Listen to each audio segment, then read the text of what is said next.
السلام علیکم، میں ہوں انیلا اور اس وقت آپ موجود ہیں میرے یوٹیوب چینل انیلاز ناول پر۔ کیسے ہیں آپ سب؟ امید کرتی ہوں خیریت سے ہوں گے، اپنا بہت زیادہ خیال رکھ رہے ہوں گے۔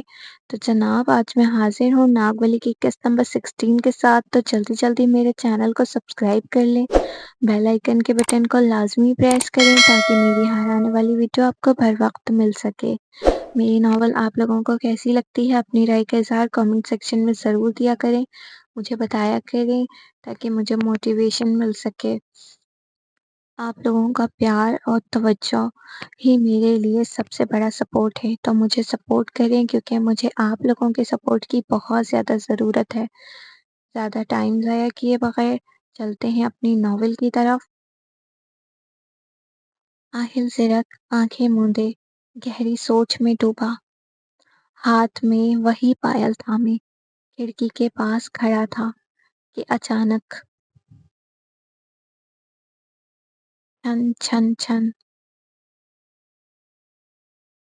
وہی مانوس آواز جو کئی شبوں سے اس کے شعور میں گونجتی آئی تھی، اب حقیقت میں اس کے کانوں میں پڑی۔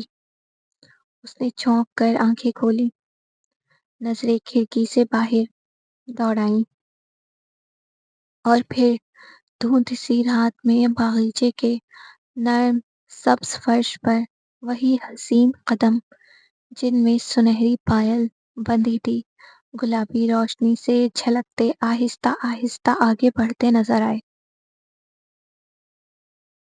دل کی دھڑکنیں جیسے یکایک تیز ہو گئیں، ایک عجیب سا کھنکتا ہوا تجسس اس کے وجود میں سرایت کر گیا۔ وہ زیر لب بڑبڑایا، آخر یہ کون ہے جو شب کے سناٹے میں میرے خوابوں کو حقیقت کا رنگ دینے چلی آتی ہے؟ آہل نے جلدی سے پائل کو جیب میں رکھا اور بنا کسی تاخیر کے دروازہ کھول کر حویلی کے کشادہ دالان کی جانب بڑھا۔ ہوا میں رات کی خاموش خوشبو کے ساتھ ساتھ اس پائل کی آواز گونج رہی تھی، جیسے وہ قدم با قدم اسے اپنی طرف کھینچ رہی ہو۔ وہ چلتے چلتے باغیچے سے ہوتے ہوئے پیپل کے درخت تک آیا۔ ہر جانب سناٹا تھا، صرف جنگل کی مدھم آواز اور خشک پتوں کی سرسراہٹ تھی، مگر آہل کا دل گواہی دے رہا تھا کہ وہ کوئی خواب نہیں، وہ موجود ہے، یہیں کہیں بالکل پاس۔ پھر وہی پائل کی جھنکار، یہ کوئی معمولی بات نہیں، اس آواز میں یقیناً کوئی گہرا راز چھپا ہے۔ آہل نے دل میں سوچا۔ آہل سے پائل کی مدھم مگر دل کو چیرتی آواز کا تعاقب کرتے کرتے حویلی کے آخری سیڑھیاں اتر چکا تھا۔ نیم تاریکی میں لپٹا دالان، خالی برآمدہ، سنسان روشنی، سب خاموش تھے، لیکن وہ آواز چھن چھن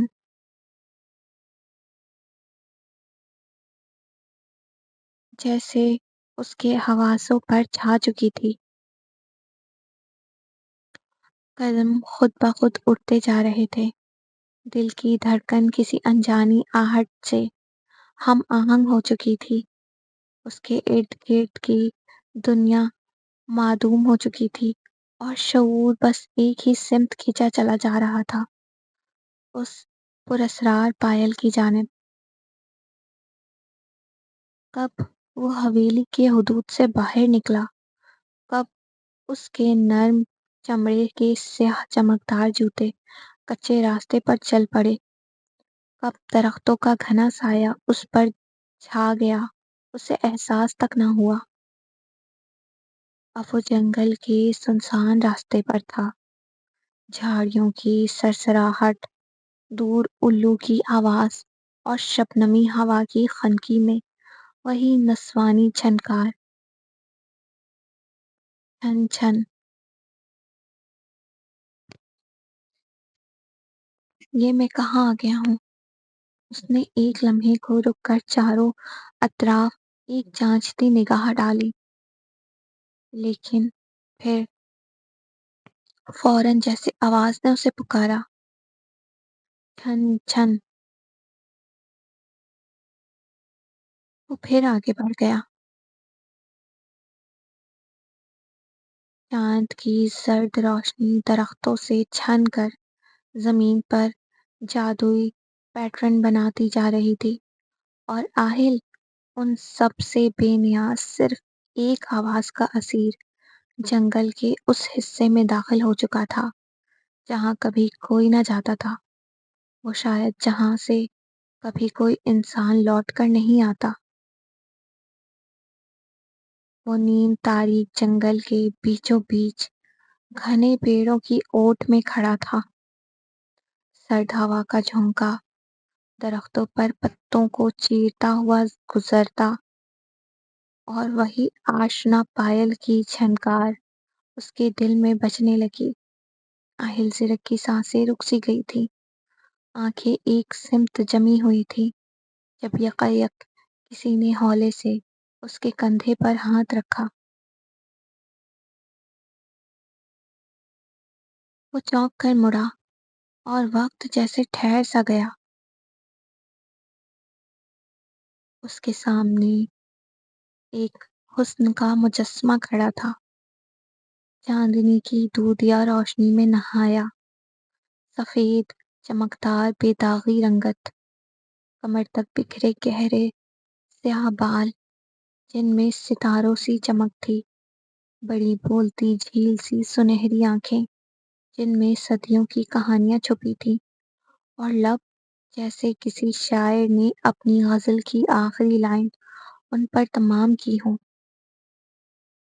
وہ لڑکی نہیں، گویا آکاش گنگا سے اتری کوئی حسن کی دیوی، کوئی اپسرا تھی، کسی مہان مجسمہ ساز کی تخیل کی سب سے نادر تخلیق تھی، کسی درویش شاعر کے دل سے نکلی سب سے شیریں غزل تھی، کسی مصور کے کینوس پر بننے سے رہ گئی ایک شاہکار تھی۔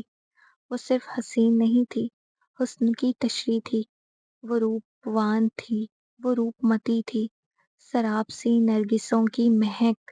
ایسا لگتا تھا جیسے قدرت نے فرصت کے لمحے میں اسے تراشا تھا۔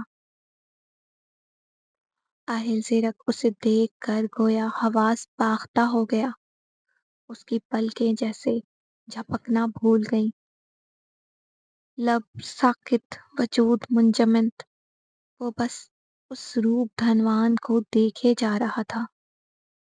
وقت تھم سا گیا، سانسیں جیسے رکنے لگیں، وہ نہ کچھ پوچھ پایا نہ کچھ کہہ پایا، بس دیکھتا رہ گیا۔ آپ، اس کے لبوں سے مدھم سا لفظ پھسل گیا۔ لڑکی نے نرمی سے مسکرا کر نظریں جھکا لی، وہ مسکراہٹ نہیں، جیسے ساون کی پہلی بوند ہو جو بنجر دل کو چھو جائے۔ کیا میں کوئی خواب دیکھ رہا ہوں؟ آہل نے بے ساختہ کہا، جیسے اس کے حواس اس پر سے اٹھ چکے ہوں۔ وہ لڑکی سنہرے وسطر میں لپٹی ایسی پر اثر نستھپتا کے ساتھ کھڑی تھی کہ پورا جنگل دم سادے اسے تکنے لگا۔ پائل کی جھنکار اب رک چکی تھی، مگر آہل کے دل میں طوفان اٹھ چکا تھا۔ وہ نہ جانتا تھا وہ کون ہے، وہ اتنا ضرور جان گیا تھا کہ وہ معمولی نہیں، کچھ تو ہے۔ آہل زرک نے ذرا سنبھل کر گلا کھنگارا اور بولا، آپ آدھی رات کو اس سناٹے میں، اس گھنے اور خوفناک جنگل میں، آخر کر کیا رہی ہیں؟ لڑکی نے نظریں اٹھا کر اسے دیکھا، ان آنکھوں میں ہنسی کی ہلکی سی جھلک تھی۔ یہی سوال اگر میں آپ سے پوچھوں تو؟ کیا آپ کو ایسا نہیں لگتا راجکمار صرف محلوں میں ہی اچھے لگتے ہیں، نہ کہ جنگل میں؟ ممکن ہے، لیکن میرے قدم جیسے خود بخود اس سمت کھینچے چلے آئے، جیسے یہ راستے مجھے برسوں سے پکار رہے تھے۔ آہل ذرا سوچ کر بولا۔ وہ ہولے سے ہنسی، آواز جیسے چاندنی میں گنگناتا جھرنا ہو۔ کہتے ہیں کچھ راستے قسمت خود چنتی ہے اور کچھ ملاقاتیں بس ہو جاتی ہیں۔ آپ کون ہیں؟ میں آپ کو میں نے آپ کو پہلے کبھی نہیں دیکھا، آہل نے حیرانی سے پوچھا۔ لڑکی نے نگاہیں جھکا لی۔ شاید آپ نے کبھی ادھر ادھر دیکھا ہی نہیں جہاں میں تھی۔ چند لمحوں تک دونوں خاموش رہے، صرف ہوا کی سرسراہٹ اور دور الو کی آواز فضا میں گونج رہی تھی۔ آپ کا نام؟ ساحل نے دھیرے سے پوچھا۔ لڑکی نے مسکرا کر جواب دیا۔ نام جان کر کیا کیجیے گا راجکمار؟ جو انجان ہو وہی تو دلچسپ ہوتا ہے۔ آپ خواب ہیں یا کوئی بھٹکی ہوئی حقیقت؟ آہل اب مکمل طور پر اس کی باتوں میں کھو چکا تھا۔ آج کے ایپیسوڈ کا اختتام ہوا، تو ایپیسوڈ کیسی لگی اپنی رائے کا اظہار کامنٹ سیکشن میں ضرور دیجیے گا۔ مجھے بتائیے گا کہ آپ لوگوں کو یہ ناول کیسی لگ رہی ہے۔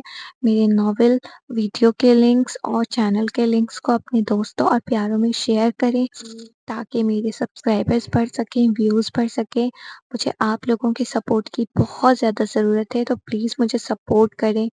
میں آپ لوگوں کے لیے ہی اتنی محنت کرتی ہوں۔ ملتے ہیں نئے ایپیسوڈ کے ساتھ۔ اللہ حافظ۔